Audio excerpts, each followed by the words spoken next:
in reality, the whole experience of joining the LDS Church and being a part of it and immersing myself really into it is intertwined in some ways in my mind with my experience with my gender, because as I was leaving my parents' home in New England to go to college in upstate New York, I made a very concerted decision to put my female gender identity, if you will, in a box and bury it deeply and never go back to feeling that way again.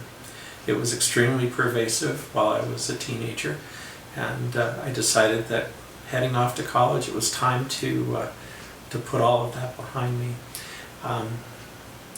And when I arrived at college, I was introduced to the LDS Church as well. And so I was studying architecture, and I was also studying the Restored Gospel.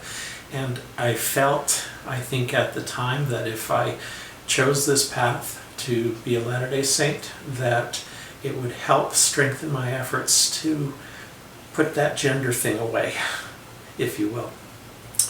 I served a mission for the church, came back, met my spouse, and we were married in the Washington D.C. temple, and I began responding to callings and serving in the church in upstate New York. Leadership is needed in the church, and I found myself serving in a number of positions. And upon our arrival in Utah in 1996, shortly thereafter, I was called to serve as a bishop, and then subsequently called to serve as a stake president, and did both those two callings over the course of 15 years. All the while recognizing that every effort to put forth in service in the church, none of that was diminishing my core identity. As much as I tried doing everything that I knew that I should, ultimately I was still me, and that wasn't going away.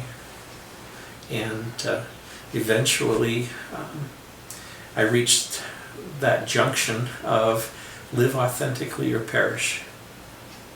And that ultimately caused me to have to put some things on the table and be willing to risk various aspects of one's identity, my identity, in order to be able to be true to my core identity.